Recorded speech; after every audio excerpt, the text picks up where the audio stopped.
Traoré. Mesdames, Messieurs, bonsoir. Bienvenue au boulevard de l'Indépendance, symbole de la souveraineté nationale, classé patrimoine national du Mali depuis 2012.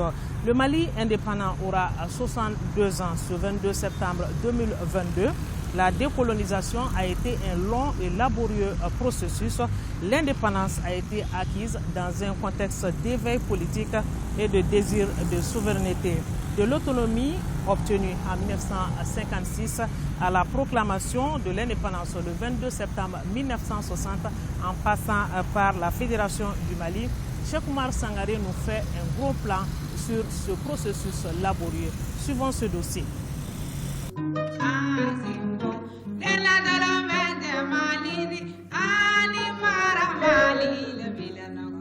La résistance malienne à la pénétration coloniale a été remarquable, tant sur le plan physique que mental.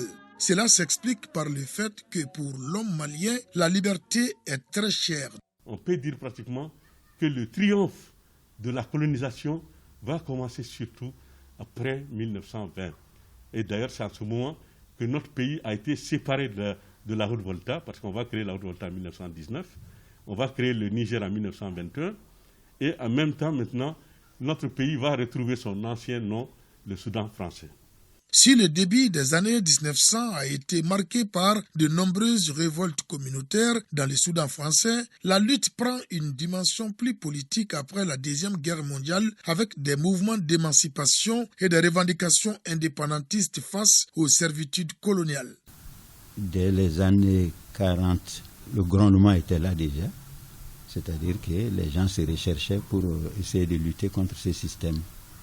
Et ce combat s'est renforcé pour atteindre les années 60, jusqu'à obliger même un peu la métropole française à essayer de réorganiser et d'assouplir un peu le régime par une certaine africanisation des rôles à un certain niveau, et qui a conduit à la fameuse loi Gaston Defferre ou loi cadre.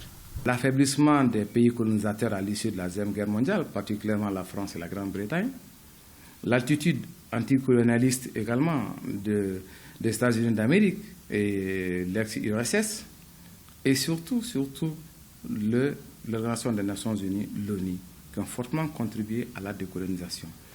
Le Soudan français amorce véritablement son processus d'indépendance le 3 octobre 1956 avec l'obtention de son autonomie et devient 2 ans plus tard la République soudanaise, partie intégrante de la communauté française. Au même moment, la jeunesse sert de caisse de résonance pour relayer des slogans anticoloniaux.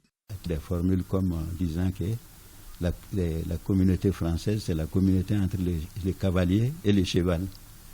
L'un est toujours sur le dos de l'autre.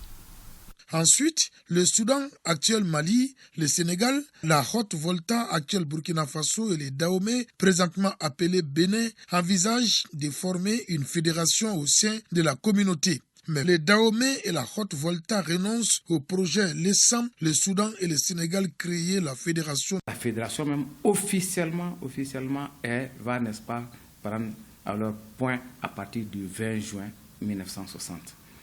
Cependant, des divergences naissent très tôt. D'abord, sur la question du statut de la fédération. Modibo Keïta prône un État unitaire et fort, tandis que Senghor opte pour un regroupement plus souple. Ensuite, ce fut des tiraillements pour la nomination du chef d'état-major général de l'armée fédérale. Le Sénégal propose le colonel Fall et le Soudan désigne le colonel Abdoulaye Soumaré, promis au grade de général et qui sera finalement retenu pour les postes.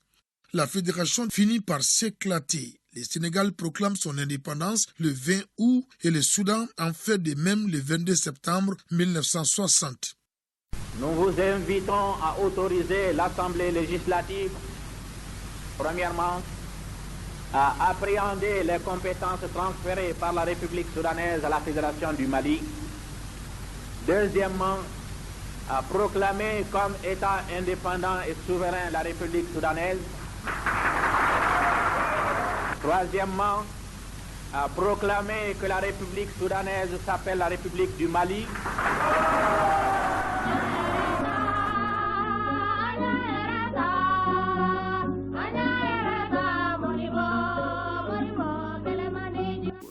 d'ordre qu'on avait, c'était de vivre le Mali pour fêter le 29 septembre 1960.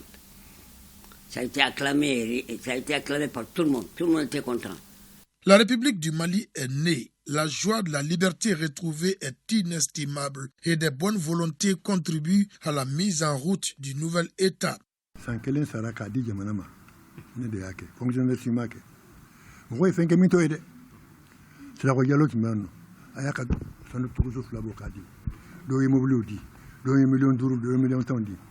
62 ans après, le Malien se sent plus que jamais fier de son pays.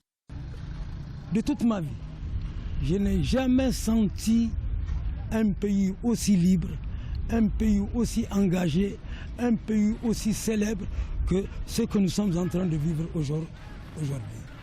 Parce que les choses ont changé. Nous entendons nos responsables parler d'égal à égal avec le blanc. J'ai un vœu que je présente à Dieu à tout moment et à toute heure, c'est-à-dire de rendre le Mali heureux, de sauver le Mali, de consolider l'unité du Mali pour que les Maliens vivent ensemble.